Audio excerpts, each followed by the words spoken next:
Buenas noches, señoras y señores, jóvenes de todas las edades.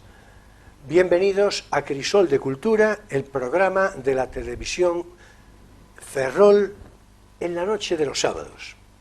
Saludos cordiales a todos cuantos nos siguen a través de Internet, con muy particular afecto a nuestros espectadores de Hispanoamérica. Y bien, hace un par de días falleció Arturo Fernández. Voy a decir en homenaje a su memoria esa referencia, ese nombre complementario, ese cuasi alias que tenía, Chatín, con esa evocación fonética asturiana, un actor a mis ojos magnífico, meritísimo, con una amplísima trayectoria, igual en el mundo del teatro que en el del cine, y que tuvo además el privilegio de morirse a poco en el escenario. Hace apenas unas semanas todavía estaba representando su última obra en teatro. Es algo realmente excepcional. A mí, en particular, naturalmente ya comprendo que a todos los espectadores les importará menos cero lo que yo pueda pensar. Pero a mí me encantaba Arturo Fernández. Y me encantaba sobre todo, además de por el registro como actor. Estoy ahora mismo rememorando en la memoria visual películas y también alguna actuación teatral, pero en todo caso películas muy variadas, en edades muy diversas, desde muy joven hasta hace bien poco. Pero además me encantaba su desenfado, su sentido rectamente normal de ser varonil, que lo digo en homenaje a su memoria porque creo que le gustaría particularmente subrayar esto. Su sentido galante, en fin, todo eso que a tantas mujeres gusta tanto, a una enorme y gran mayoría, y a otras, pues, justo todo lo contrario. En fin, esto ya lo vais repartiendo como os parezca, según la audiencia de que se trate. En todo caso, para mí, repito, todo reconocimiento a la memoria como actor de cine y de teatro de Arturo Fernández. Y bien, hoy vamos a hablar no de un actor, sino de una actriz memorable, Ava Gardner. Ya lo voy diciendo para que, en fin, quien fuera a levantarse del sofá o del sitio donde eventualmente estuviese sentado, ya, en fin, os vais quedando ahí. Ava Gardner. Y de Ava Gardner, que es actriz de mérito por tantas cosas, naturalmente vinculadas al mundo del cine, hablar de Ava Gardner en España, bueno, es un subrayado particularmente interesante, porque vivió en Madrid muchos años y tiene detrás una vida interesantísima que vamos a glosar seguidamente en conversación. Una brevísima introducción, digamos, de su perfil biográfico primero.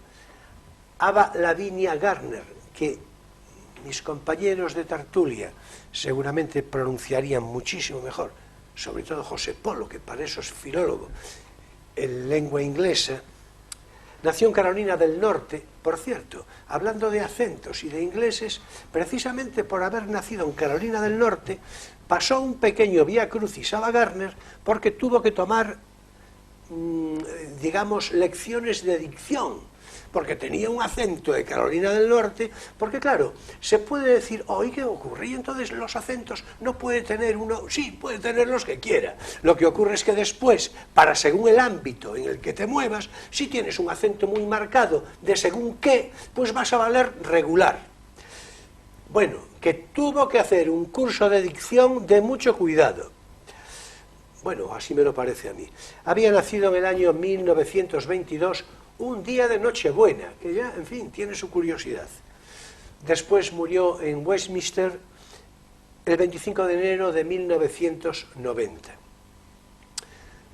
De origen humilde, pasó su infancia por muy variados avatares, incluso rozando la miseria, pero ya de adolescente enseguida aparecía tomando clases de secretariado, lo cual, pues bueno, en fin, ya la vida parece que se le sonreía algo, ¿verdad?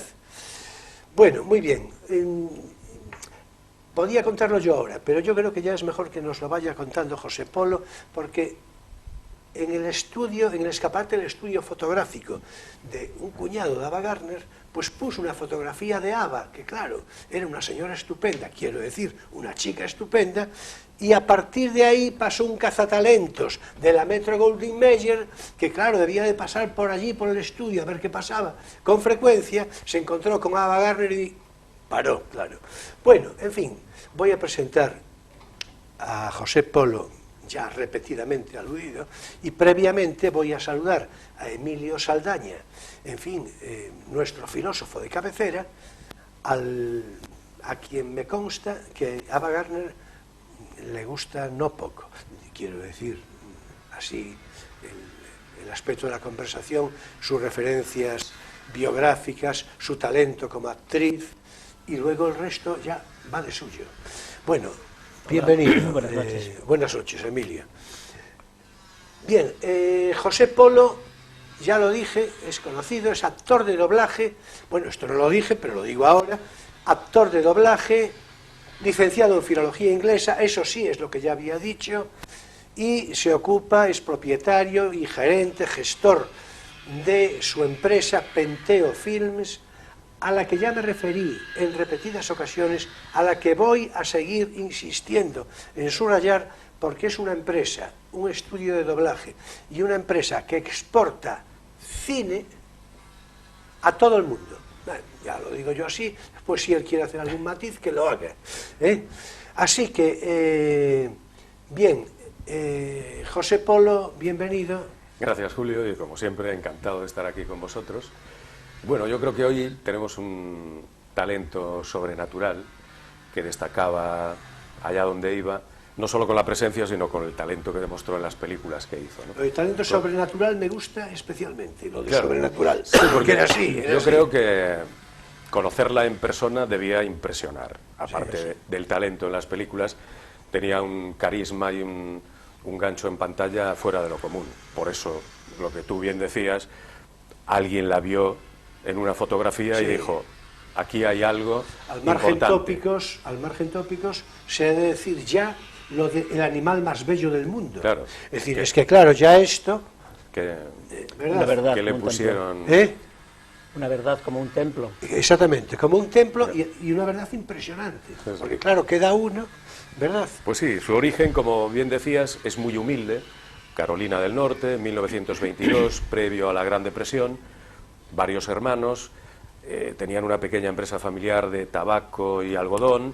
Y una cosa, Carolina del Norte es el sur de Estados Unidos. Sí, bueno, pero metido, está en la parte norte, entonces está, digamos, que como apuntó Julio, el acento muy marcado de allí. De allí, sí. No es cuestión de hacer comparaciones, pero bueno, es una persona que la detectaban en la gran ciudad como una persona de pueblo y con un acento demasiado marcado para lo que se iba a dedicar. Claro. De hecho, las correcciones a las que yo me refería, yo no exageraba, claro. en No, absoluto. y es decir, documentado. lo primero que hicieron fue eso. Claro. Decirle, bueno, a ver, tú primero lo del acento ya lo vas cambiando. Es decir, ella, de pequeña, trabajó pues ayudando a la familia, tuvo varios trabajos, siempre muy precario, los años de la depresión eran durísimos y en el campo en el que se movían ellos, pues mucho más, recogía algodón, tabaco, imaginaos, ¿no?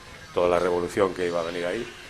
Y entonces, como apuntó Julio, en un viaje a una visita a Nueva York a casa de su hermana, el marido de su hermana, que era fotógrafo, decidió hacerle unas fotos a esa chica de pelo castaño y ojos verdes muy guapa, y las puso nada más y nada menos que en la Quinta Avenida, en su estudio de fotografía, claro. A partir de ahí, el resto estaba cantado. Pasó un cazatalentos que vio la foto y dijo, a ver, contactaron con ella, la pusieron un poco al día en temas de edición, la prepararon bien y inmediatamente contrato con la productora, y ya comenzó de una forma vertiginosa en el cine en los años 40, al principio con pequeñas comedias un poco desenfadadas, con alguna peli con Bela Lugosi, que era un poco ya, estaba en la época ya decadente de toda la fama que había tenido, pero destacando, desde luego, salía, por poco que apareciese en la película, llamaba la atención. ¿Y ella qué hacía de vampira con Bela? Sí, el típico personaje... Estaba pensando algo parecido yo. No, el típico, eran vampiros así un poco... Ya. Pero como después fue vampiresa, digo, yo empecé de vampira. Vampiros un poco de broma, y pasaban cosas, una cosa divertida, para nada de miedo ni de terror, ¿no? Bueno, ya celebración que venga inspirado, Emilio, claro, como suele. sacando punta ahí, está bien. Y ya, bueno, cuando empezó ya a destacar en esos papeles del inicio, una peli que marcó el giro al que luego ya estaría abocada, que fue Whistle Stop. Una peli con George Raft, el actor muy en boga en aquella época, un thriller, algo de cine negro, ya con tintes de cine negro. Destacó con un papel protagonista, por supuesto. Un año más tarde, una película de cine negro con Burt Lancaster, un Burt Lancaster jovencísimo, con una tensión y un dramatismo, y se comían la pareja pantalla, que hacían. claro, los dos, era una cosa espectacular. Y empezó ya en esos años 40 a coger y ahí ella fama. Ya es una mujer fatal en esa película. Sí, en esa peli... Con lo joven que era, ya era una mujer fatal. Sí, ya tenía ese aspecto de femme fatal, de llevarte a la perdición, la mejor perdición aléjate. de los hombres, que dice la copla, ¿no? Claro, aléjate porque hay peligro. Destacó en papeles de ese estilo por los años 40, haciendo papeles destacadísimos de protagonista, ya absoluta. El magnetismo en pantalla era brutal, de ahí luego más tarde el apodo del animal más bello de la pantalla. Se movía con una elegancia fuera de lo común, el físico era, como decíamos antes, algo sobrenatural, cualquier vestido le caía que parecía hecho ex profeso para ella. Se movía, decías, con una elegancia fuera de lo común. Sí. También fuera del plató. Bueno, también. Sí, claro, es que no, esto es, claro. Es que es una elegancia innata, sí. no es está impostada. Claro, claro. No. Era algo natural, por eso destacó de esa manera, ¿no? Y bueno, hizo unas películas muy destacadas por los años 40, hasta que llegó, finales de los años 40, principios de los 50, una peli que ya dio el giro, sí, pero, que es un poco la que vas a introducir. Pero eso, claro, ahí yo os voy a hacer una... ¿Quieres hacer algún comentario previo tú? No, es que iba a invitaros a que elijáis, vengo generoso, yo vengo, en fin. A darnos cancha. Claro.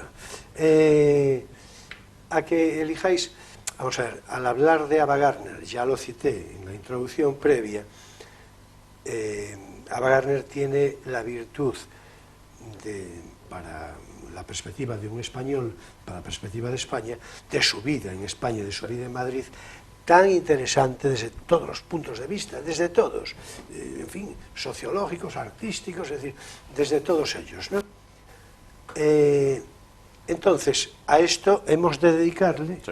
Un tiempo bastante, merece un la tiempo pena. Bastante. Sí. Lo digo por aquello de organizarnos. Sí. Podemos entrar en las películas y después llegar a eso o viceversa. ¿Cuál es vuestro? ¿Cómo os parece?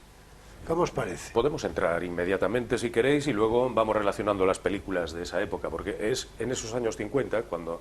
Tú dices... Tú pensabas llevar un orden cronológico, digamos. Sí, voy acercándome a esa época para extendernos entonces, un poquito a ver, ahí. Pues entonces vamos a hacer una cosa. Al final resulta que lo decido yo. Claro. Es que también esto no tiene... Bueno, pues No, digo yo, lo que sí podemos hacer es... Yo voy a introducir ahora mismo el comentario respecto a cuando llegué a España y todo esto. Y es que me lo acabas de sugerir tú mismo, ¿no? Entreverarlo con las películas, Sí. En fin, yo espero que salga esto bien, porque mucha atención, porque la experiencia española de Ava Gardner está cuajada Insuperable. de anécdotas, pero de anécdotas interesantísimas, singulares, históricas. En fin, vamos a ver, un poco por lo que decía... ¿Cuándo llega ella?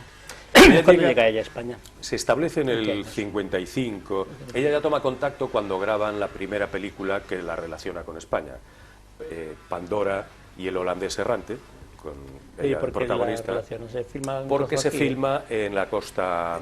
Brava. En la Tossa de zona, Mar. Sí, Sitges, Costa Brava. Costa ¿no? Brava, toda esa zona. Entonces, claro, la estancia aquí de una estrella de ese calibre en aquellos años, podemos imaginar que causó... 1950, ¿eh? Sí, 50, 51, esa Sí, película... 1950, porque yo no te lo digo con ánimo de rectificar, ¿eh? Pero creo que ella, sobre el 53... Sí, quizá ya empieza a quedarse... Empieza a quedarse, Sí. porque no hay que... Bueno, ahora lo iremos refiriendo, ¿no? Sí. Pero bueno, 1950. Eso. Pandora y el holandés errante. Conviene, en fin, facilitar alguna imagen de esta película por aquello de que se filma en claro. España, 1950, y aquí es cuando ya empieza la cosa, porque Ava Gardner se nota pronto. Se producen dos circunstancias que ahora podréis glosar. Por una parte, ella está casada con Frank Sinatra, Sí. pero huye de Frank Sinatra, porque tienen desavenencias. Hay que decir, ya antes de continuar, que creo que los tres estamos de acuerdo en que el gran amor de Ava Gardner fue Frank Sinatra, duda. y el gran amor de Frank Sinatra fue Ava Gardner. Pero tenían discusiones frecuentes. Sí, personalidades incompatibles. Sí, pero con encuentros eran sí, constantes sí. desencuentros, pero con encuentros luego muy Sí, pasionales. Sí, es un poco que es parecido a Richard desbordante. Barton y... Sí, Elizabeth bueno, Taylor, también se esa lo, especie sí, de se lo citaba ni yo contigo ni sin ti. hace Sí. hace un par de días se lo decía yo como ejemplo a... Sí. Pero me parece que esto tiene un punto... Más romántico y más amor. Sí, creo que sí. Más creo de que amor sí. hasta el final, porque Frank Sinatra sí, se dice que ella... Creo que sí. Ahora, es verdad, la inspiración es una cosa parecida, ¿no? Claro. En todo caso, ella venía un poco huyendo de Frank Sinatra. Pero bueno, lo que venía era hacer aquí una película. Y en esa película, no en un papel, digamos, muy predominante, pero está Mario Cabré. Porque El torero. hay que empezar por ahí, que era actor y torero. En fin, ya vemos que actor y torero querencia es una cosa, ¿verdad? por Que, la España claro. Ya sé que hoy torera. tiene una lectura, depende del ojo del observador, pero actor y torero hay que ver. Que prueben, aquellos que lo vean, que prueben a ver si actor y torero. Pues actor y torero, Mario Cabré. Y a ella le seduce Mario Cabré. Bueno, yo creo que a lo mejor se encapricha con, en fin, con pasear un poco por Mario Cabré, por calles y por lo que no son calles. Sí. Bueno, adelante, venga. Entonces. Pues ahí, en esa película, bueno, pues aparte el protagonista James Mason, ella con el papel protagonista también, bueno, es un éxito total en su momento, y ella mantiene una relación con el torero, que estaba en el reparto, con Mario Cabré, y comienza un poco a crearse ya esa leyenda que luego sigue hasta los días de hoy, de las juergas y las fiestas que fuera de plató y en su vida personal. Eso ya iremos ahora... Claro, entrando en vereda, ¿no? Claro. Una película destacadísima que yo creo que dio el giro un poco a las películas que venía haciendo con anterioridad. Ahí James Mason es un capitán, es una historia de amor muy bonita, un capitán bastante obsesionado con Ava Gardner, y es una película, como tú decías, que es el comienzo de lo que va a ser la estancia de Ava Gardner luego aquí en España, quedándose a vivir ya definitivamente durante, yo creo que hasta 15 años o una cosa así, o casi. Muy cerca de 15 años. Claro. Sí, pero empezó en el año 53, más o Sí, menos. más o menos de una manera frecuente, ¿no? Claro, de una manera frecuente. Sí. Bueno, entonces, a ver, hay que empezar por decir, porque acabamos de citar Frank Sinatra, que fue uno de los por otra parte, uno de los matrimonios que oficialmente le duró más, ¿no? Sí. Ella venía de Mickey Rooney. Mickey Rooney le duró un año. Sí, fue el primero. Sí. Pero lo de Otro Mickey Rooney, genio. yo nunca lo entendí. Bueno, un genio no me cabe duda. Claro. Casarse con Ava Gardner ya muestra Sí. una inteligencia fuera de lo Es lo normal. que- Pero por su parte, o sea, por parte de ella, No, sí, sé, no sé si en reciprocidad se podría decir lo mismo. tuvo un, ¿no? un mal año o qué Claro. le Sí, pasó. sí. Bueno, creo, dicen los que lo conocieron, que era un portento de simpatía, de conversador, de hombre divertido, bastante más culto de lo que aparentaba. No, esa imagen Entonces, sí la tiene, ¿eh? Es claro. posible que nosotros tengamos una imagen de las películas, De las películas que aquellas medio hacía, infantiles sí, que sí, hacía. porque cierto. ese aspecto que aún mayor Puede ser. seguía conservando de un hombre que De aparentaba jovialidad, mucho no, pero de jovialidad y mucho jovialidad, más sí. joven. Sí. Pues sí, estuvo casado un año con Ava Gardner, fue el primero. Luego, después de ese, vino Artie Shaw, que De era todas un... maneras, él era una estrella enorme Sí, en aquel era- momento, ¿no? Totalmente, es que Eso Mickey hay- Rooney... También hay que decirlo, porque claro. para nosotros Mickey Rooney ahora es como un poco de segunda, ¿no? Bueno, sí, depende en qué aspecto lo cojas, pero yo en las películas del inicio de su carrera, la verdad es que tiene auténticas joyas y muchas desconocidas, quitando las más conocidas que puedan haber llegado a España de esos grandes éxitos, tiene películas en los años 30 y en los años 40 formidables, o sea, era un actorazo, drama, comedia, hacía de todo. Sí, es que yo creo que Teatro. yo creo que es lo que tú decías. Yo creo que queda un poco Sí. vinculado Sí, a esa a ese imagen, toque a ese infantil. estereotipo, ¿no? Sí. Sí, como yo creo que sí. como la Creo- pandilla, pero bueno, un papel, por ejemplo, muy temprano y muy niño, el pequeño Lord, con Freddy Sí, Bartholomew, ahí claro, hace un claro. papel formidable. O sea, Bueno, pero fuera de serie. volvamos a Ava Sí, Gardner, que estábamos con estabas Ava con Gardner, Artie Shaw. Artie Shaw, que es el Estabas segundo con Artie Shaw. marido, Claro. un director de orquesta, clarinetista Claro. de sobrada reputación en ese momento, que había estado casado ya con Lana Turner, y bueno, es el segundo matrimonio, que le duró un poco más. Pero Artie poco. Shaw apuntaba maneras, ¿no? Como decir, Claro. Sí.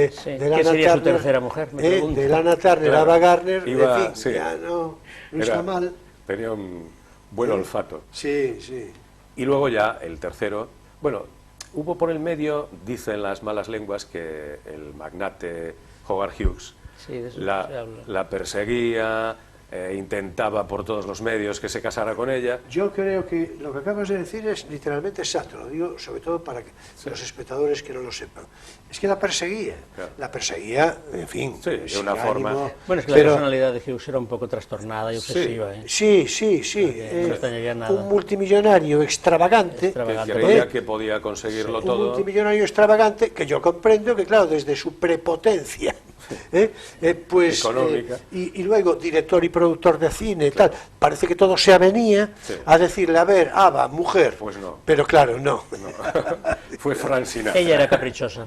Fue Frank sí. Sinatra que bueno, Sí, Frank fue Sinatra, el tercer sí, matrimonio. Frank Sinatra, sí. Frank Sinatra en esa época pues era una estrella, una auténtica estrella de la canción, ya introduciéndose también en películas, en el cine, con bastante, yo creo que con bastante éxito, incluso llegó a recibir un Oscar por El hombre del brazo de oro, o sea que era un hombre de un talento fuera de lo común, Sin para duda. cantar sin duda. Sin duda, sin duda. Y bueno, pues fue una especie de flechazo entre los dos, un amor increíble, pasional, donde los haya. Y cuando Ava estuvo por aquí, por España, ya tenía un pequeño, digamos, desencuentro, cabreo con Frank Sinatra, y él vino a buscarla, a intentar llevársela otra vez, y estaban siempre con esas discusiones de que me voy, que no, que me quedo. Frank Sinatra venía, temporadas, estaba, lo intentaba, se volvía para allá, para Estados Unidos. De hecho, cuando hablaba contigo este día sobre el Sinatra actor, Sí. que tú subrayabas, y yo estoy totalmente de acuerdo, te decía yo, te hablaba de la naturalidad escénica, Sí, claro. que siempre observó, además de una manera, eso, natural, no era- espontánea, Sí, sí. espontánea. Y te decía yo, no tuvo que pasar por el Atlas Studio. No, es decir, era era algo- una forma de decirlo. Sí, Sí, es no, verdad, no es era verdad. del método de eres No, una no. naranja y te vas a convertir No, en era- una flor. No, claro. era algo talentoso de sí. O sea, era un hombre destacado en la canción, en la forma de moverse, donde estaba causaba una sensación agradable, con don de gentes, conversador, divertido, Bueno, son famosas luego, pues eso, las huelgas de Frank Sinatra en Las Vegas con Dean Martin y Sammy Davis el Jr., Rat Pack. que formaron el Rat Pack, y Peter Lawford. Bueno, y además era un genio, un hombre con todas las consecuencias. Yo ahora es que no me decido a contar, y es raro, pero a contar una anécdota... ¿En qué estará pensando? A contar una ¿Alguna anécdota... No, os lo comentaba a vosotros hace un rato, ¿no? Cómo Ava Gardner, enamoradísima de Sinatra, y enamoradísimo Sinatra de Ava Gardner, cómo describía Ava Gardner a aquel Sinatra que era menudo, delgado, más bien bajo. claro. Sí, porque luego engordó bastante, se puso corpulento. Sí, pero de joven claro, muy pero delgado. era muy delgado. Y entonces, bueno, digamos que Ava Gardner, así al peso, lo reconocía como 50 kilos. Y esto es lo que... Ya sé que no estamos en horario infantil, bueno, en fin, espero. En todo caso, los espectadores que tengan niños alrededor y que tengan la necesidad de explicarle esto despacio, pero yo es que creo que la anécdota hay que decirla y contarla literalmente así. Dijo Ava Gardner de Frank Sinatra: 50 kilos, 49 de cojones. Es una proporción y esto notable, no cabe duda. Esto es en la apreciación de Ava Gardner, enamorada de Sinatra, y Sinatra de Ava Gardner. Y esto hay que decirlo así, porque si digo testosterona, pues estaréis de acuerdo en que queda solo desvirtuado. Ella lo dijo así. Y además en efecto, ella lo dijo claro. así y no de otra manera. Lo dijo en inglés, claro, pero lo dijo así. Una chica simple. Pero lo dijo así. O sea, anda que no era Frank Sinatra. Muy bien, sea dicho en homenaje a su memoria también. Sí, bueno, señor. Pues sí. Bien, ya lo dije. Y pensar que luego se casó con Mia Farrow, qué bajón. Sí, exactamente. Es que todos nos equivocamos, ¿sabes? Muchos bandazos. Bueno, vamos a ver. Sí, la relación con Frank Sinatra que estabas diciendo, bueno, sí, espectacular. Ahora tenemos que entrar ya en nuestro programa de divulgación de lectura, sí. Bueno. Que en este caso lo vamos a dedicar a eso. Y después ya le tenemos, bueno, ya complementar un poco todo esto, ya sabéis, continuar con la estancia en Madrid, que tiene un largo anecdotario muy interesante, y desde luego la descripción de sus películas fundamentales, por supuesto. Bueno, ahora es tiempo para nuestro espacio divulgativo. No tienes por qué saberlo.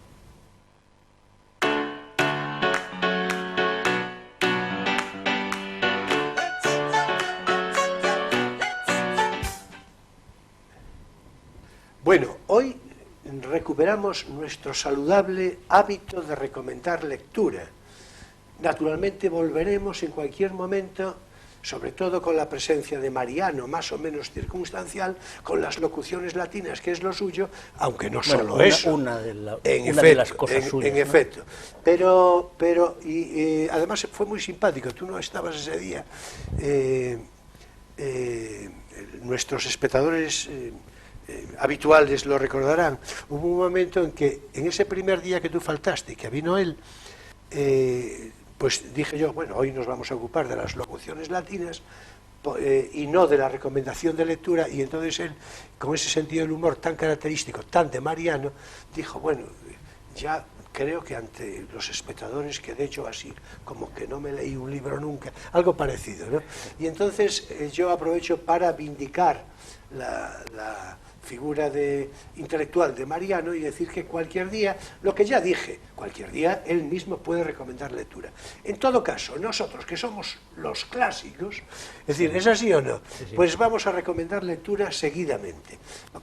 A ver, Emilio, empieza que... En fin. Mira, yo quería hacer dos cosas. Una es evidentemente la recomendación, pero otra es hablar del curso, muy brevemente, del curso Carlos Gurméndez, que es una iniciativa cultural que lleva ya 22 años repitiéndose. Carlos Gurméndez es un filósofo, diríamos, que bueno, nació en Uruguay, anduvo de la Calameca y acabó recalando en España, después de muchas historias, en Pontedeume. Entonces, cuando murió, pues dejó ahí su biblioteca y el ayuntamiento montó un curso todos los veranos de pensamiento, Carlos Gurméndez, un poco en su honor, discutiendo, pues yo qué sé, este año pues un tema, este año otro, etcétera. Llega un momento en el que el alcalde de turno, que no sé ni quién es ni me importa, dice que bueno, que como ya el señor se murió y su viuda también, pues se deja de hacer el curso Carlos Gurméndez. Esto creo que fue en el 2009 o el 2007, una cosa así. Y entonces tuvimos en Ferrol la suerte de que el club de prensa se hizo cargo de la organización y que se trasladó naturalmente a Ferrol. Y desde entonces se hace todos los años aquí en el campus de Ferrol, en Humanidades, en el salón y tal. Entonces cada año tiene un tema y el tema de este año es el laberinto europeo, un tema muy de actualidad, así con una cosa como muy griega para, en fin, reivindicar los orígenes del asunto y bueno, ha tenido lugar pues estos, vamos a ver, miércoles, jueves y viernes pasados, o sea que acabó ayer. Y pues nada, yo fui, entonces quería contar nada, mínimamente que salió bien y a decir, pues, señalar solamente 3 de las ponencias que me parecieron así, todas fueron interesantes, pero 3 me parecieron especialmente. Una fue de Enrique Barón Crespo, que fue ministro y que ahora es es el presidente de la Unión de Europeístas y expresidente del Parlamento Europeo, es un señor muy cualificado para hablar de Europa, y que vino y dio una conferencia muy ágil y muy interesante sobre, bueno, el problema de Europa, el Brexit, el encaje de los estados, los problemas de compatibilizar legislaciones, las distintas ideologías de gobiernos muy, en fin, diferenciados entre sí respecto a lo que serían el ideal homogéneo de valores europeos. Después otra que fue sobre cine, porque en esto y te la comenté hace un ratito, en Forma y Dolor, que bueno, trató José Luis Castro de Paz, que es un catedrático de Comunicación Audiovisual de Santiago, en fin, los traumas europeos y su reflejo en el cine, básicamente, naturalmente, las 2 guerras mundiales y como en cinematografías incluso indirectas también están presentes esos problemas, pues en la España de los 50, pues en la Nouvelle Vague y bueno, y como referencia central el neorrealismo como la forma de cine nuevo que surge de los escombros de la Segunda Guerra Mundial. Y después otra que me gustó también mucho y también muy europea fue El judaísmo en Europa, de Alberto Sucasas, que es un especialista en el tema. Y nada más, yo le recomiendo a todo el mundo que se apunte a esto, es siempre la primera semana de julio y es un gusto. Bueno, el año pasado lo recuerdo yo. Tú viniste un año. Los espectadores. ¿Te acuerdas? No, yo no. ¿No viniste nunca? Yo no, porque tengo una consideración algo crítica de todo eso. Entonces voy a aprovechar para decirlo. Es decir, el año pasado ya glosó un comentario crítico semejante Emilio, y además es muy pertinente. Pero el año pasado no estuve yo, ¿eh? El año pasado me coincidió lo de. Bueno, pues hablamos del curso Carlos Gurméndez o hace un par de años, a lo mejor hace un par de años. En todo caso, es muy pertinente, naturalmente, la alusión en un programa de estas características, es del todo pertinente la alusión que acaba de hacer Emilio. Cierto que yo no sabía qué le iba a hacer, pero esto es otra cosa, esto casi es mejor, ¿no? Casi es mejor, yo no sabía qué le iba a hacer. Pensamiento y comunicación. La consideración crítica que tengo es la siguiente, es una consideración crítica, espero yo que razonablemente tan válida como la que puede aportar Emilio. Yo a Carlos Gurméndez le conocí personalmente. Sé algo de lo que hablo. No estoy demasiado seguro que quienes participan y quienes vienen participando en estos cursos hayan conocido personalmente a Carlos Gurméndez y tengan noticia regular de quién era Carlos Gurméndez, que con un sentido muy piadoso de las cosas acaba de presentar como filósofo Emilio. Yo tengo una consideración otra. A mí me parece que es un intelectual en sentido recto de la expresión. Lo de filósofo yo creo que al propio Carlos Gurméndez le iba a gustar regular. Yo le conocí algo, repito, e incluso tengo algo dedicado con su firma ya muy próximo a morirse, ya una caligrafía muy desvaída, muy complicada. Por lo tanto yo no tengo más que recuerdo naturalmente respetuoso, emotivo y de todo reconocimiento a la personalidad intelectual de Carlos Gurméndez. ¿Cómo surge esto? Bueno, a ver, eso tampoco importa mucho. Es decir, si al final, con un estandarte, el que sea, en este caso Carlos Gurméndez, pues se aprovecha para hacer cultura en su sentido recto, yo encantado. Si se aprovecha para otras cosas, pues ya no estoy tan encantado. Pero eso ya sería diferente. En cuanto a la intervención de Emilio, por supuesto, yo con Emilio puedo tener diferencias, pocas, tampoco tengo muchas, tenemos las imprescindibles, en fin, para tener porque algo... Si no sería muy aburrido. Claro, porque si no sería muy aburrido. Pero en esto no tengo muchas, es decir, digo en cuanto a lo que él leyó, es decir, la referencia a Enrique Barón. Bueno, coincide que hoy se habla de Europa, estas jornadas se hablan de Europa, y yo de Europa tengo un sentido crítico muy marcado. Es decir, ya sé, pero yo con frecuencia digo de mí mismo, refiriéndome a otras personas, le digo yo a los otros, es que vosotros sois muy buenas personas, que es una forma de decir que yo no tanto. Bueno, pues debe de ser esto, entonces debe de ser esto, y entonces yo tengo una consideración de Europa crítica, pero vamos a ver, me parece que la idea de Europa es una idea de nada con sifón, tirando a regular, pasado por, eso sí, más que un montón de subvenciones en todos los sitios, en todos los ámbitos y en todas las geografías. Y entonces, claro, debe de ser que como yo no las tengo, protesto. Bueno, vamos con nuestra recomendación de lectura, quiero decir la de Emilio, porque la mía hoy me temo que ya no. Adelante con la tuya. Sí, yo quería decir una cosa sobre las subvenciones. El problema de las subvenciones es la finalidad de las subvenciones. Si las subvenciones sirven para infraestructuras o sirven para generar un programa de intercambio de alumnos como el Erasmus, yo estoy muy de acuerdo con eso. Y ese dinero viene de Europa y gracias a eso hay, pues como decía una de las ponentes, 1 millón de niños Erasmus, que son los hijos posibles de todos los que durante 15 años pues han ido y venido de un lado para otro. O sea, que la iniciativa de integración europea no es una iniciativa tan criticable. ¿Estáis pensando que hoy el programa lo entreveramos para discutir Emilio y yo? Pues no, no es así. No, exactamente, no. Por eso es natural. No tengo que decir que naturalmente estoy de acuerdo con eso. Y de la misma manera que el espíritu de lo que impectore, quiero decir yo, pues a lo mejor tú también estarías de acuerdo. Es decir, para eso, para lo que no valen las cosas, para lo que no valen las cosas. Claro, se puede tener una idea crítica. Es decir, hay tal cantidad de cosas, de la construcción de Europa, europeas o no europeas, hay tal cantidad de cosas por las que se va, en fin, el dinero de una manera tan absolutamente por eso hay que buscar en cada... porque ahí hay muchos proyectos en marcha, todos así como muy ligados. Es muy complicado. Emilio, bueno, disculpa, vamos con Venga. Tu recomendación de lectura. Yo hoy ya renuncio a hacerla, porque después de este arranque dialéctico ya no... A ver, adelante. Bueno, esto es un clásico total, lo que traigo hoy es Electra de Pérez Galdós, que es una obra de teatro, no es realmente lo mejor de Pérez Galdós, pero me parece interesante traerlo porque es quizá no tan conocido como, yo que sé, los episodios nacionales, que no hace falta ni presentar, ni promover, ni nada, y tiene su interés. Es una obra que se estrena en 1901 y que fue muy polémica en su momento.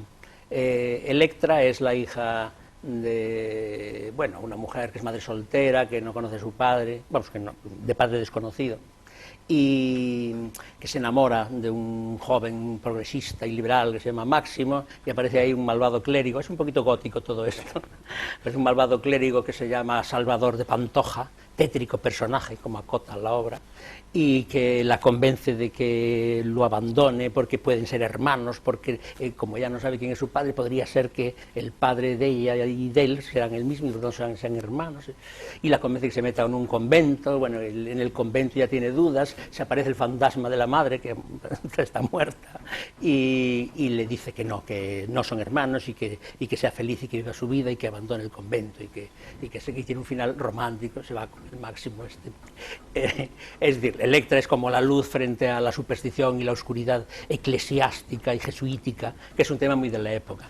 Sí, ya lo iba a decir yo, ya lo dijiste tú. Entonces, es que vamos, entre eso de Galdós y la araña negra y Blasco Ibáñez, ya está servido. Pero Blasco Ibáñez elogió la obra. Hombre, a ver, pues en el día del estreno estaban allí Maeztu gritando mueran los jesuitas desde el gallinero. Estaba Azorín pensándose la crítica que iba a hacer sin saber si iba a ser una buena o una mala. Estaba Menéndez Pelayo aplaudiendo. Bueno, fue... Sí, bueno, por ejemplo, un maestro veinteañero, naturalmente. Claro, era el 901. Claro, era filoanarquista por entonces. Y luego, por otra parte, hay que decir que Blasco Ibáñez, ya que lo citamos, era el mismo que escribe en La araña negra, aquello, ¿verdad?, de la superstición. Que llama al convento, la señora directora, que era un convento de monjas, y dice... Y entonces le dijeron, un momento, tal, y él esperó, ¿verdad?, en el vestíbulo de entrada, tal, y dice, y dejó vagar su mirada por los mamarrachos artísticos que recibían el homenaje del fanatismo. Bueno, pues así se escribía, claro. Así se escriben frases que luego te quedan. Exactamente. Como eres la prueba viviente. Exactamente. Bueno, quería decir más. Entonces, resulta que el contexto histórico es, aparte, digamos, de, en fin, esa tensión entre los luises, que eran como los ultramontanos, y los anticlericales, estaba un caso de una chica que se llamaba Ubao, de buena familia, hija de viuda, que había sido convencida por un jesuita de que se fuera al convento. Entonces, se había escapado de casa y se había metido en el convento, era menor de edad, y entonces la madre cogió y les puso un pleito a los jesuitas y se lo llevó, no sé si Salmerón o un político importante que fue la que la representó para exigir que su hija saliera libre y tal. Bueno, aquello era como un escándalo que había en la prensa del momento y que se relacionó con el caso este. Vamos, se rumorea que hubo una reacción católica que le costó el premio Nobel a Pérez Galdós y que por eso nunca se lo dieron, pero bueno, eso puede ser una teoría conspirativa más. En fin, una historia muy española, así muy tremenda, y una obra pues interesante, aunque solo sea por todo esto circunstancial, Electra.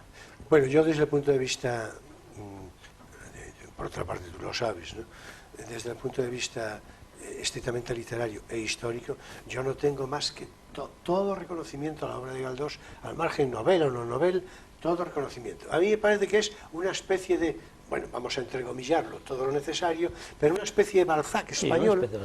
Es una especie de Balzac español a través de los episodios nacionales. No se diga. Claro, por supuesto. Hombre, esto es un Galdós menor, pero bueno, tiene ese interés a reivindicar también y encaja pues un poco en ese fin de siglo tenso entre progresistas y tal, que desgraciadamente pues 30 y tantos años después daría lugar a lo que dio. Pero bueno, eso ya no lo vio Galdós. Entonces cerramos ya el comentario. Voy a decir que esto es una edición facsímil, que es otra cosa que me gustó, si te fijas. Sí. Una edición facsímil, pero bueno, la edición es del MMI, es decir, del 2001, y es de una cosa canaria, como era de esperar, la Coordinadora Técnica de Archivos y Bibliotecas, el Consejo de Educación, Cultura y Deportes, bueno, como si fuera de la Diputación. Una edición oficial. Sí, una edición oficial, y muy maja, y me pareció, pues eso, tiene algún dibujito. En todo caso hay Electra en hay otras que no sean estas. Mucho más asequibles. Claro. Sí. Así que, bueno, en fin, con todos los comentarios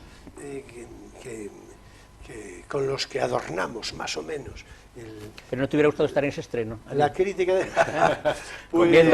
Hombre, estaba Valle Inclán por ahí también.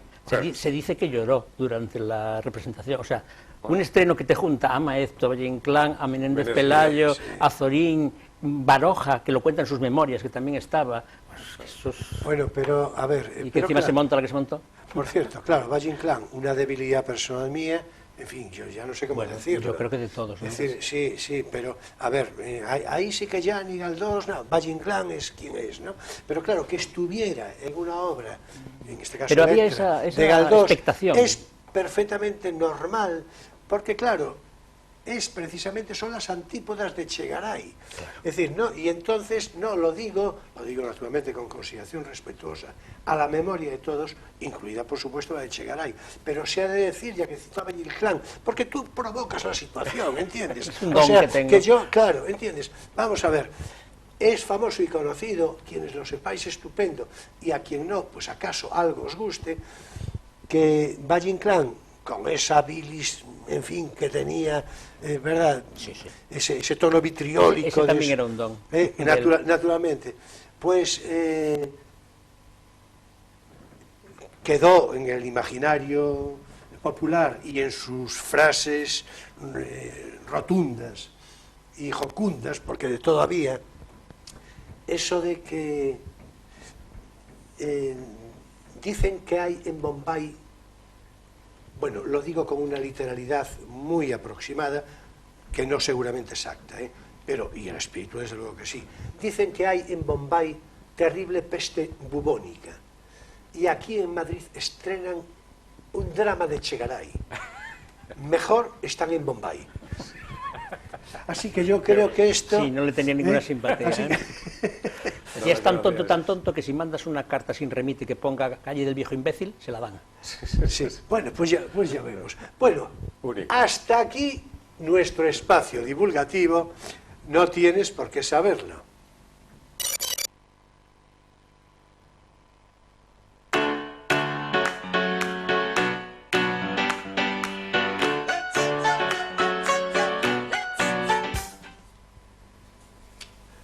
Bueno, vamos a cambiar un poco, tampoco demasiado, pero un poco la inspiración orientativa de lo que habíamos dicho. Sí. Porque, a ver, no es posible que nos refiramos la estancia en Madrid de Ava Gardner de ninguna manera, pero no sé si decir que menos sus películas, naturalmente, sí. más relevantes.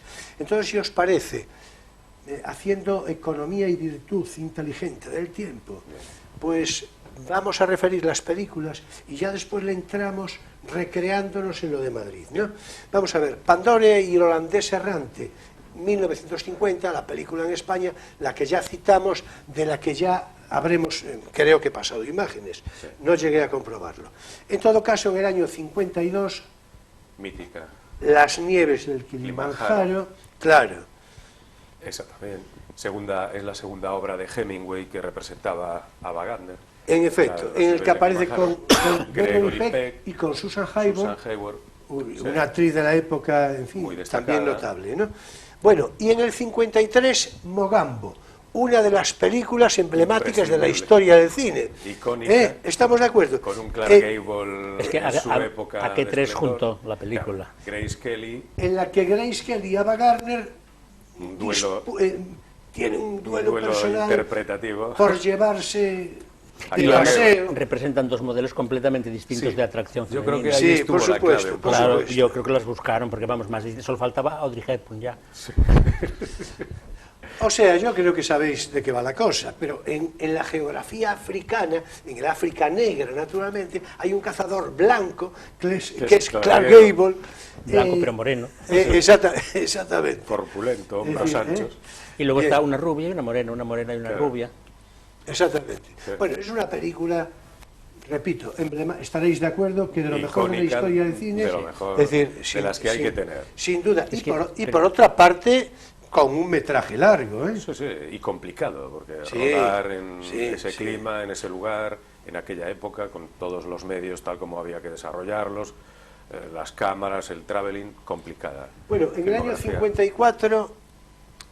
bueno, a ver, yo, si veis que me precipito mucho... No, el resumen es perfecto. Si queréis decir algo complementariamente. En el 54, la Condesa Descalza. Sí. La Condesa Descalza, de la que, en fin, a ver si pasamos también imágenes, de Mankiewicz con Humphrey Bogart, ¿no? Sí. Bien. Que dicen que era un poco al estilo de la vida de Rita Hayworth, que venía a representar un poco esa película... ese espíritu. Sí, María Vargas, claro. la bailarina, sí, ¿no? Claro, justamente. Muy inspirada en esa figura. Justamente. Con Humphrey Bogart, pues sí, en esos años, en su época también esplendorosa y una interpretación, desde luego una película entretenida, y claro, la presencia de Ava Gardner lo llena todo. Da igual, Claro, da igual claro. Humphrey Bogart, Burt Lancaster o Clark Gable. Bueno, ahora presencia. le voy a pasar aquí a Emilio algo que le va a gustar mucho, a nosotros también, que es en el año 63, 55 días en Pekín. Sí. Sí, es una Porque esto, a ver, película- habla de esta película Tengo que... entendido que fue muy complicada de rodar, ¿no? Sí, también metraje largo, ubicaciones también complicadas. Claro, porque además se fueron allí, Claro, claro. a rodar a China. Y muy en una época en la que no es como hoy, que ya tiene lo suyo, en una época complicada, con relaciones internacionales complicadas. Bueno, hay Y que decir con Charlton Heston y Charlton David Heston Niven, y David ¿no? Niven. Sí. Espectacular la escena del baile, Hombre, que no claro. sé si la tenemos Sí, disponible. a ver, eso es muy importante, porque la escena del baile a la que tú te referías hace un rato, por eso te hablaba yo de... La escena del baile, es verdad, es una de las secuencias más Obra de memorables de la historia del cine, y además con todo fundamento, claro, con todo fundamento. Hay que decir que esta película trata de la guerra de los boxers. Sí. Claro, es decir, En fin, Sudáfrica. os vais al trasfondo histórico y procuráis saber de qué va esto. Como la guerra de En fin, boxers. si no lo sabéis. La de 55 días en Pekín. Sí, o sea, Es en China. En China. Sí, Son hay- los boxers. Sí, yo creo Bueno, que es el levantamiento aquello de los Sí. chinos tradicionalistas contra Claro, los diablos rojos. en efecto, Sí. claro, claro. Ah, sí. De todos modos dices tú que fueron a China. Yo Yo creo la que no sé grabación, yo no sé sí, si fueron a sí, China, sí, sí, pero parte- desde luego en Madrid sí. Sí, sí. Y En, parte- En Madrid, Sí. en Las Rozas, Sí. en Las Rozas, en Madrid, O sea, que grabaron una parte aquí. sí también. se filmó. Además, nada menos que con el prestigioso, reconocido y espectacular Samuel Bronston, Bronston, sí. que es el que hace el Cid, en fin, todas aquellas Estaba ahora películas. pensando, boxers y boers, claro. No, los De boers ahí son los boers son los los de de Sudáfrica. No, y claro, los boxers son los claro, chinos. claro, yo le puse la X, ¿eh? Ya, ya. ¿Sí o no? Sí, yo sí, le sí. puse la X. Claro. Pero sí, una grabación complicada por las ubicaciones y el resultado. Ah, pues el hay que reparto. señalar que hace muy buena pareja con el Heston. Sí. Es que Charlton Sí, Heston, claro, hace muy buena Charlton pareja, Heston, dos allí. como actor, digamos que no era No, Marlon pero Brando, como presencia pero la presencia física- física en las películas era espectacular. Esa es Esa forma, parte de la fascinación del baile, son ellos dos. sí. Sin duda, sin duda, sin duda, sin duda, sin duda. Y el collar de esmeraldas. Sí, yo es, que, Exacto. yo es que tenía ganas de que lo glosara dejé. la escena del baile Emilio, Claro. porque sé que le pone mucho, explicablemente, ¿no? Sí, sí, Sí, es que además, sin duda, ¿no? Bueno, y ya en el 64, en 1964, entramos en una película que a mí personalmente me parece de lo mejorcito y desde luego de lo más memorable, y donde tú, desde el punto de vista filosófico, A ver. tendrás cosas que decir. Bueno, digo, Sí. filosófico, en fin, es una especie Sí, de reflexión metafísico. sobre la condición humana, ¿no? Claro. Sobre la condición humana. La noche de la iguana. A mí Sí, me parece... Esa es quizá mi película preferida de Wagner. No está tan guapa, evidentemente, como Ah, estaba Sí, pero en las la primeras. crítica la pone como Pero es una película. una de las mejores. Es un Houston Bueno, ya vemos las tremendo. coincidencias que tenemos Emilio y yo en la noche de la iguana, por ejemplo. Hay que decir en el reparto, Richard Barton, claro. Deborah Kerr, película Y psicológica, Ryan. sí, y psicológicamente un poco retorcida en algunos momentos. Porque la obra de origen es de. ¿Quién es la noche de la iguana? Ahí ahora mismo, Es de O'Neill. O de... yo creo que Tennessee Ah, no, o de Williams. Tennessee Williams. Tennessee Yo Williams. nunca sé bien cuál es cuál. Sí, de Tennessee. yo creo que es Tennessee Williams. Bueno, si no es Tennessee Williams, es O'Neill. O sea que. Ahora Sí. mismo tengo Tennessee que... Williams. Yo tengo la duda Creí que también. decíais director John Huston. No, No, digamos, la el obra origen es una está obra basada- teatral. Sí, Sí. en todo Es caso... muy interesante porque son los temas de siempre y además recogidos por Houston, que es un No, especialista no, ahora en ya, redención no, y ahora ya caída. lo tengo ¿no? claro. No, Tennessee Williams, seguro. Williams. No, es decir, ya acabo de procesarlo. Es decir, Tennessee Tennessee Williams, Williams. seguro.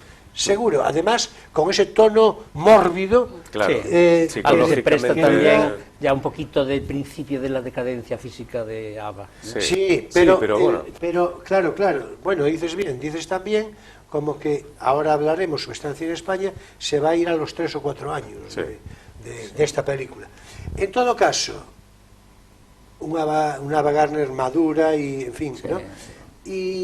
Pero con ese tono, digo, mórbido, ese tono corrosivo de tremendo, ¿no? Sí, todos personajes con un pasado, de sufrimiento, con ¿no? unas pasiones así claro, insensatas la mayor parte de ellas. Claro, y hay que decir que Huston, el director, inmediatamente se sumó, porque, claro, vamos a ver, hay cosas que funcionan desde un punto de vista de la inspiración personal del artista, de alguien, y hay otras que tienen una connotación coral, ¿no?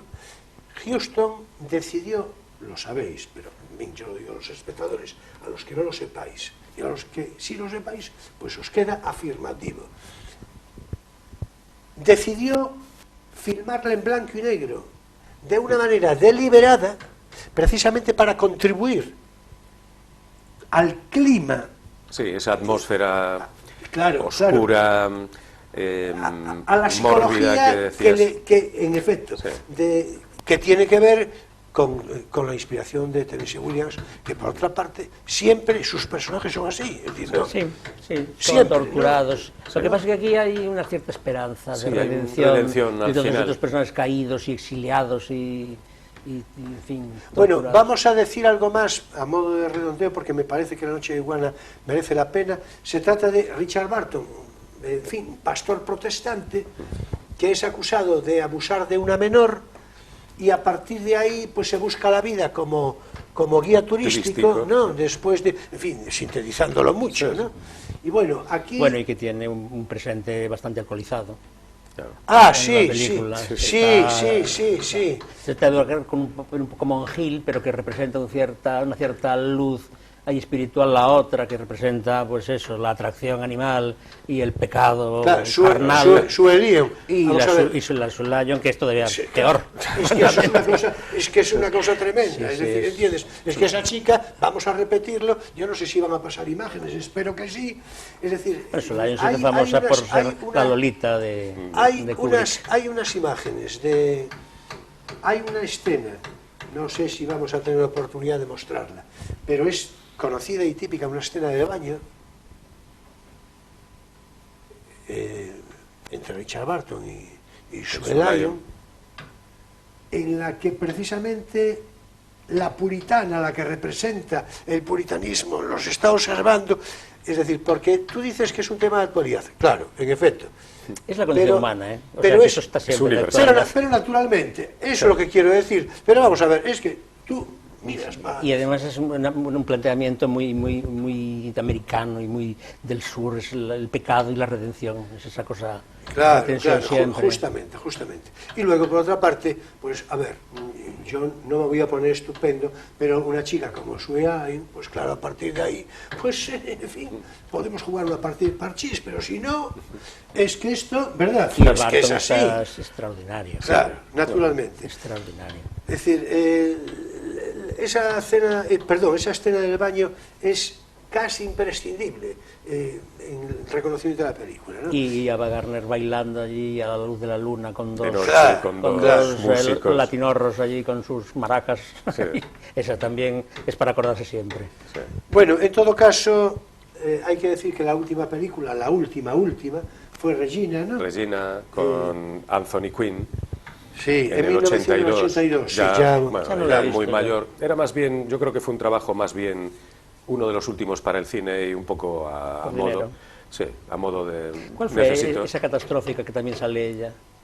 Era una de las del final también, no sé si... Hizo varios papeles así pequeños y... tenía por aquí apuntado alguno de esos títulos menores en esos años, pero en todo caso, bueno, ya decadente, luego hizo algunas cosas para televisión, finales hay de que los decir 80. que esta Regina, que se rodó íntegramente en Cinecittà, en los estudios. Íntegramente, ya no fue a salas de cine. No, al final el estreno... Directamente en vídeo. Sí, directamente en vídeo. Eso ya es un signo de... Claro. Lo cual, claro. Siendo Ava Gardner, además, pues, claro. Bueno, pues a ver, esas que circulan por ahí. Yo creo que, así, digamos, a modo... ¿Verdad? Yo creo que redondeamos en lo fundamental, ¿o no? Oye, nos faltó algún torero, Claro, nos yo creo faltó que algún torero. ahora podemos... No, por favor, no. Rematar. No, si solo... Ahora quiero referirme mínimamente a la estancia en Madrid. Claro. A ver, vamos a ver, en el año 53 llega a Madrid, el torero que le faltaba a Emilio era Luis Miguel Dominguín. Naturalmente. Sobre todo le faltaba a ella. Sí, era Luis Miguel Dominguín. padre de Miguel Bosé, esto lo digo yo por lo de la concesión a la actualidad, Ay, que Dios mío, naturalmente... si hace falta decir eso, se está muy mal España, ¿eh? No, lo digo por lo siguiente, porque Luis Miguel Dominguín y Miguel Bosé pues son padre e hijo, pero desde el punto de vista del protagonismo cada uno tiene el suyo. Sí, y entonces bueno, pues, no cabe duda que los dos son muy carismáticos en su ámbito. en digamos. efecto. Bueno, yo creo que Y la madre. yo creo que está perfectamente expresado. Cada uno en su ámbito. Bueno, Luis Miguel Dominguín, en fin, estuvo con Ava Gardner y se lo fue a contar a los amigos pronto, más o menos. Sí, es la anécdota, ¿no? Sí, es lo que ¿A dónde cuenta. ¿A dónde vas tan deprisa? De esa hay una que corre el rumor, no sé si es cierta, que contaba el Fari, el cantante. Ah, sí. también. Esto Claro, tiene que ser pero cierto. verdad. No lo sé. Sí, tiene que ser cierto porque él lo Sí, repitió muchas varias veces. ¿no? Sí. Bueno, cuenta la leyenda, y contada por el Fari, que lo decía un poco a modo de gancho. Yo estuve en la habitación con Ava Gardner. Entonces, por aquel entonces, el Fari estaba metido en el mundo de la canción, pero todavía no tenía esa representación que tuvo después. Era taxista. Claro. Claro. Y Ava Gardner, en una de sus estancias, llamó a un taxi, resulta que era el conductor, era el Fari, y le pidió que la llevase a un tablado flamenco para una juerga nocturna, como son las juergas nocturnas en los tablados Porque era el flamencos. Madrid de los 50. Claro. Entonces la llevó y ella le pidió que esperase a que acabase la fiesta para luego volver en el mismo taxi. Él se quedó, estuvieron esperando, claro, la fiesta se alargó hasta las tantas, alguna copilla de más, tanto es así que la llevó de vuelta a su hogar, que era un hotel, y se encontraba un poco mareada, un poco fuera de lugar, y él cortésmente la acompañó, y la subió a la habitación para ayudarle a entrar a la habitación y demás. No pasó nada más, él lo cuenta siempre desde un punto de vista nada morboso ni mucho menos, pero lo dice con esa gracia que tenía el Fari de yo estuve en la habitación con Ava Gardner. Sí, Bueno, dicho sea de paso, ¿no? Sí, Las fiestas, como tú decías antes, en Madrid eran continuas, ella vivió en la zona de, bueno, tuvo varios lugares, pero uno de ellos tuvo de vecino nada más y nada menos que a Perón, al general Perón, sí. que decían que se quejaba constantemente de las juergas que montaba en casa y de los ruidos y del escándalo Yo creo que es nocturno. porque nunca lo invitó. No, Puede es ser, que eso, o- sí. A ver, no, porque además, lo que pasa es que, permíteme, porque tú ya estás refiriendo al final, Sí, prácticamente el final del ciclo. Vamos a ver, hay que empezar por decir Luis Miguel Dominguín, en efecto. Vamos a ver, alrededor de Chicote, en Gran Vía, porque esto es fundamental, alrededor de Chicote, en Gran Vía, donde acudía dice la canción, la crema de la intelectualidad. Vamos a ver, yo frecuenté Chicote, no en esa época, obviamente, Pero sí como parte de esa crema, ¿no? pero, Pero todavía, muy bien. cuando tenía... Sí, cuando todavía tenía ese algo, prestigio. y cuando ya empezaba con una cierta decadencia. Pero el Chicote estaba vivo en ese momento. Sí, por supuesto, por supuesto. Entonces, ¿qué ocurre? Lo de la crema de la intelectualidad, al margen de la grandilocuencia de la frase, algo era cierto, porque yo que iba a Chicote Es que la también... frase es de Agustín Lara. Agustín Lara es por definición grandilocuente y sublime. Claro, No tiene... en efecto, no tiene término medio. En efecto, así es, en efecto. Pero bueno, digo, yo, en fin, no es que yo lo personalice, sino por aquello de que puedo contarlo, ¿no?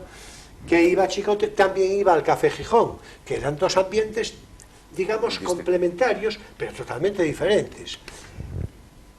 A Chicote, en realidad, no eran personas vinculadas en sobreexceso al mundo del arte, la literatura, la bohemia, no. Pero sí a la elegancia. Y de hecho, por Chicote, esa era la crema de la intelectualidad, por Chicote pasaron actores y actrices múltiples. Yo creo que no hay ni uno, yo creo que alguno venía a propósito a Chicote. Para dejarse ver. A propósito a Pero Chicote. era un sitio de noche-noche. De noche-noche, hasta larga, sí, sí. ¿no? De noche-noche. Y luego, de copas. y luego, De- sí, por supuesto. Y luego, atención, muchísimos premios Nobel de muy diferentes disciplinas pasaron por Chicote. Que esto es algo importante, quiero decir, desde el punto de vista, por eso la crema de la intelectualidad, bueno, pues depende de cómo se mire, pero evidentemente es la grandilocuencia de Agustín Lara a la que se refería. Un héroe. Esa prestancia que tenía en la preparación. Chicote tenía el una ritual puerta, y toda esa cosa. Ceremonia, bueno, me lo liturgia. imagino, yo estoy hablando ahora imaginariamente. ¿No? Sí, pero es así. Chicote tenía una puerta, digo el local, una puerta, digamos, secreta, una puerta por la que se salía a la calle de la Reina, de tal manera que Escapar. las No te personas veía que, quien claro, no quisiera si que te querías viera. ir discretamente, tal, en fin. En todo caso, allí esas noches pues terminaban siempre al amanecer, naturalmente, ¿no? Es decir, y la prodigalidad sexual de Ava Gardner era, si es que es así, es que era toda. Ella estaba en el Castellana Hilton, generalmente, tiene anécdotas en el Ritz, es decir, pero anécdotas, algunas, en fin, con enjundia. no quiero, Con sí, enjundia. sí, no quiero, en fin, no quiero, no se trata de una biografía novelada, entonces. Además hay muchas biografías de Ava Claro, Gardner. por supuesto. Ella en realidad en Madrid se encontró perfectamente feliz, de siempre. Fue enteramente feliz, en confesión personal. Y sobre todo, libre. Que esto no deja de tener su curiosidad sociológica En la época. para la época. Podía hacer un poco lo que En cuanto quería. a Perón, que ya estamos en los años 66, Sí. 67, en cuanto a Perón, la anécdota que dices tú seguramente no lo invitó. Bueno, además Perón que venía de Evita, Claro. porque, claro, no, que tiene importancia. De acuerdo con digo que tenía importancia desde el punto de vista de que Perita era cabaretera, era, es decir, en origen, ¿no? Sí, Con lo sí, cual... En origen. En origen, sí. No, además lo digo descriptivamente. Evita era, a mí me parece un personaje, es más, si no lo dije alguna vez, lo voy a decir ahora, a Evita habría que dedicarle un programa, yo tengo un particular interés en dedicarle un programa, a mí me parece de una enorme seducción, pero, y además, con entreverados socialpopulistas, se diría hoy, más o menos, pero interesantísima. Pero bueno, quiero decir que Perón tuviese, en fin, escrúpulos con los excesos de Ava Gardner, Parece pues un bueno, poco impostado. bueno, lo cierto es que hay que decir que, claro, Perón, que por entonces estaba exiliado en Madrid, esto llegó a oídos de Franco en su momento.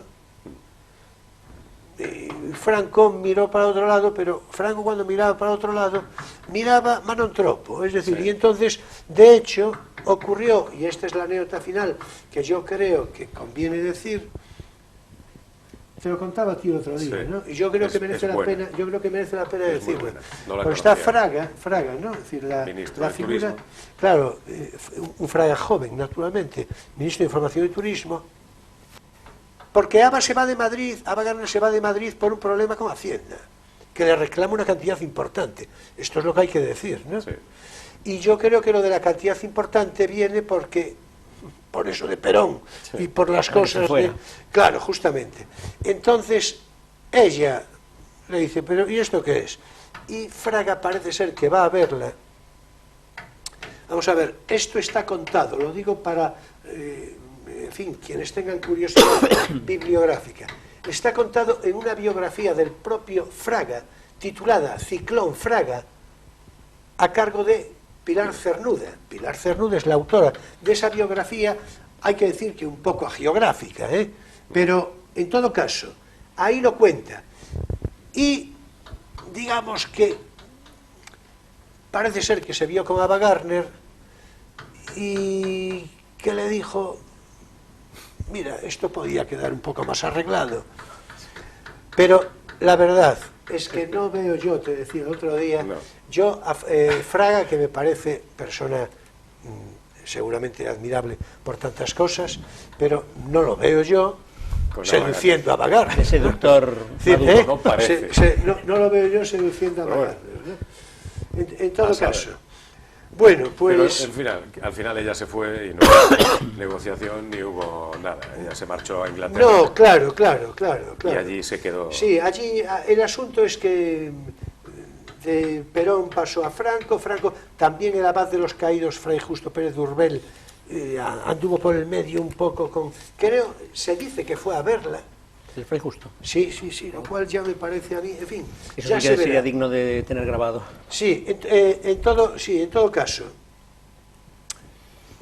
Ella se fue para Londres y a partir de ahí ya entró, ya llegó a su decadencia, porque claro, cambiar el Madrid por Londres, pues sí, hay que ver, digo, climatológicamente y estas cosas, ¿no?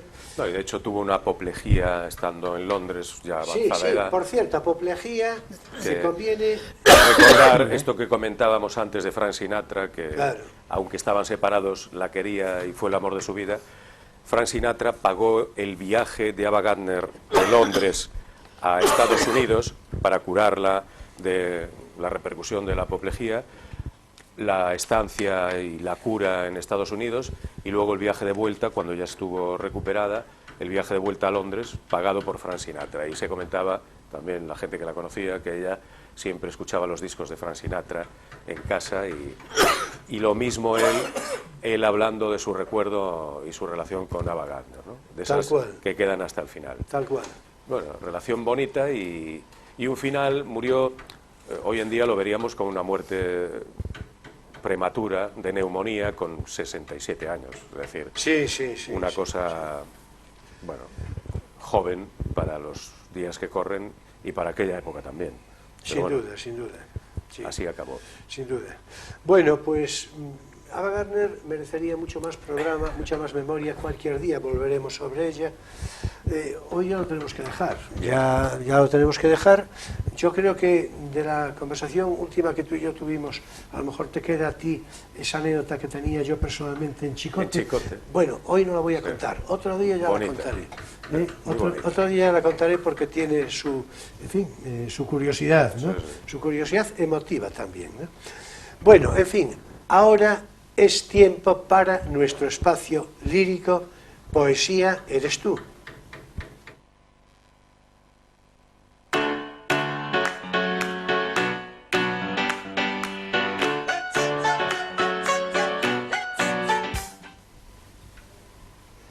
Bueno, y hoy voy a leer un breve poema de un poeta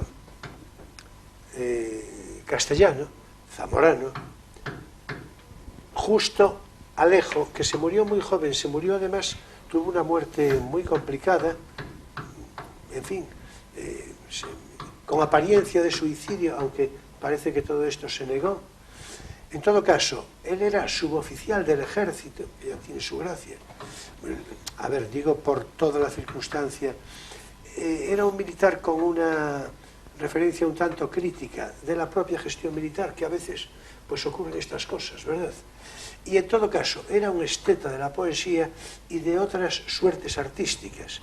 Y en este aspecto sí que tenía un particular mérito. Por eso es por lo que quiero referir esa forma tan peculiar que tenía de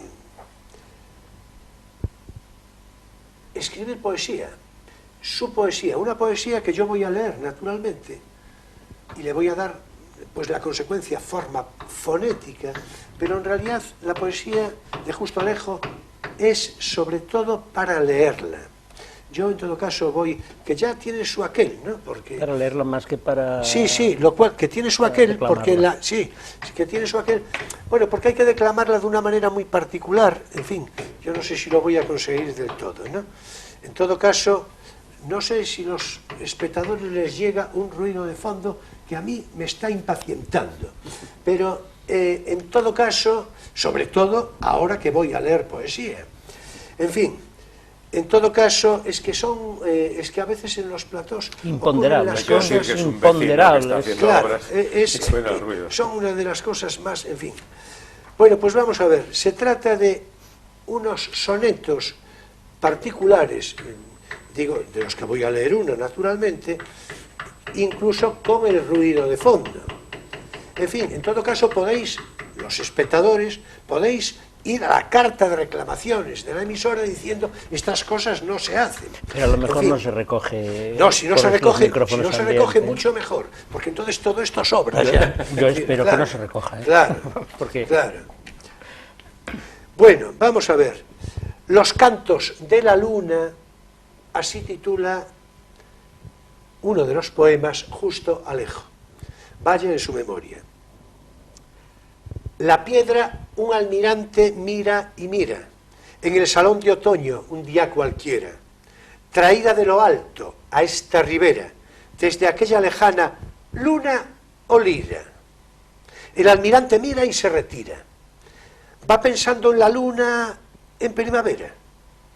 Sueña que por la tela marinera riela su pedrería o le suspira. La piedra que del astro fue traída es cual canto romano en la memoria. Su sonrisa de pétalo caída imita el almirante y otra historia, con peor o mejor santa fortuna ríe igual en los cantos de la luna. A mí me parece bellísimo. Es un soneto, ¿no? Sí.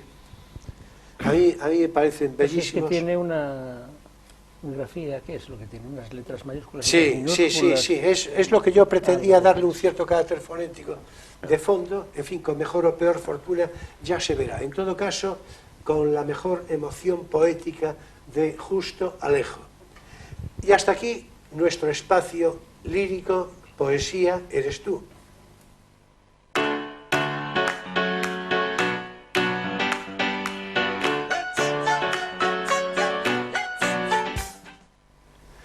Bueno, vaya por aclarar que los versos que anteceden comentados, leídos, proceden de la revista Poesía, que ahora muestro, en su número 33 del mes de noviembre de 1990. Bueno, pues finaliza también aquí, naturalmente, Crisol de Cultura, en este sábado 7 de julio de 2019.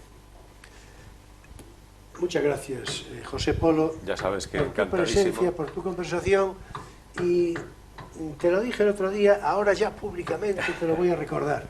No vayas a creer que te voy a dejar pasar otro par de meses así, no te preocupes. Porque entre unas cosas y otras, con múltiples compromisos muy variados, de los que por otra parte me complace tener, vaya por delante, pero pues esa previsión de que cada mes, mes y poco, pues se transformó en cada 2 meses últimamente.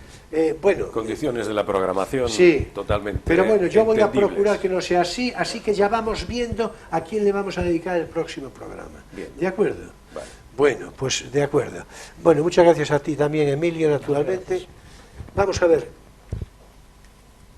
La próxima semana, el próximo sábado, se va a cumplir el programa número 100 de Crisol de Cultura. El programa 100, que es un número bien redondo. Y claro, no podemos ponernos estupendos con fastos extraordinarios, pero en el alma sí. ¿Pero con fastos a lo mariano o con fastos? Exacto. Está muy bien eso. En todo caso, va a ser nuestro invitado una persona con la que tengo, por otra parte, particular amistad y admiración literaria, en fin, de todo orden. Una persona que viene cuando puede, y puede poco porque vive en Madrid cotidianamente, que es Vicente Araguas, el poeta, escritor, crítico de arte y sobre todo queridísimo amigo Vicente Araguas.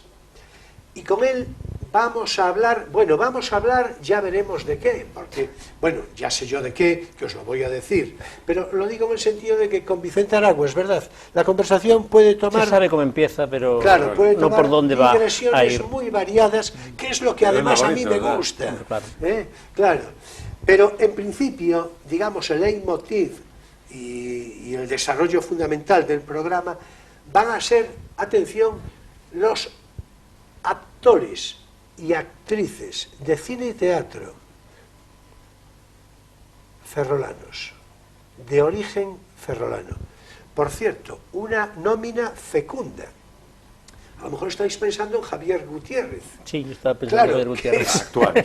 Claro. El último, digamos. Sí, claro, pero Habrá por más, supuesto ¿no? que Javier Gutiérrez, por supuesto. Formidable. Al que yo, bueno, Javier, si estás viendo este programa, a mí ya me llamas para, en fin, para agradecerme el comentario, porque ya sé que tú estás multipremiado y yo no.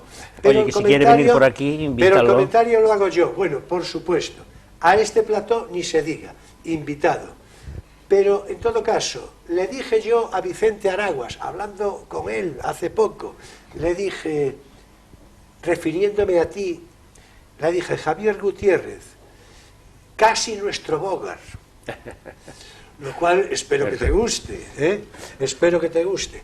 Bueno, pero naturalmente, actores y actrices muy otros, muy variados, personalidades, por cierto, no vinculadas necesariamente al cine y al teatro, sino solo al teatro o al ámbito de la crítica literaria o teatral.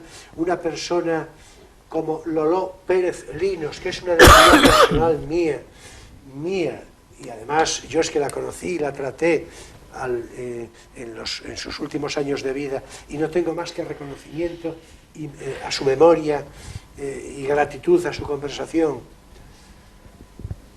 O Julio San Juan, un actor que aparece en las primeras películas de Marisol, el abuelo de Marisol. Ese abuelo de Marisol, ese señor calvo con el pelito, es ferrolano Julio San Juan. Bueno, y así tutti quanti. Claro, y así tutti quanti. Así que ya veis que nos espera un programa 100 de Crisol de Cultura atractivísimo. Es decir, con bocaza familiares, amigos, en fin. Nos vemos el próximo sábado en Crisol de Cultura a las 9:30 de la noche, con repetición el domingo entre 7:30 y 8, según obligados ajustes de programación. Y después en YouTube, a través de Internet, para todo el ancho mundo. Señoras y señores jóvenes de todas las edades, mi gratitud entera y toda por vuestra presencia fidel de cada semana, por vuestra complicidad, por vuestra actitud crítica y por vuestra simpatía, que, como digo, a veces acaso haya también alguna. En todo caso, se ha de decir, ya sabéis, que si estáis viendo este programa en su emisión del sábado, seguidamente va a emitirse una interesante película con animado coloquio a su final. Y, muy importante, Caleidoscopio es un programa de información cultural que todos los viernes a las 9:30 de la noche, un noticiario cultural de Ferrol y su geografía próxima, dirigido por mí y presentado por mi compañera Natalia Anguita, una profesional estupenda y una chica magnífica. En fin,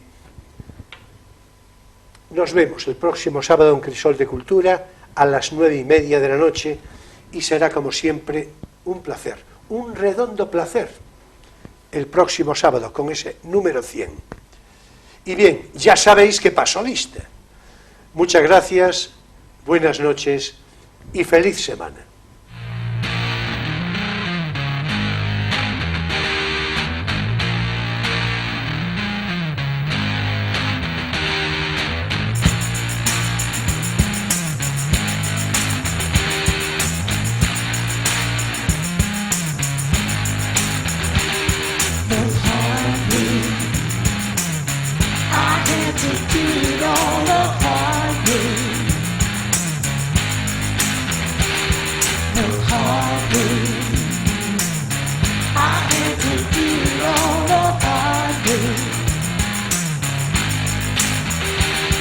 While others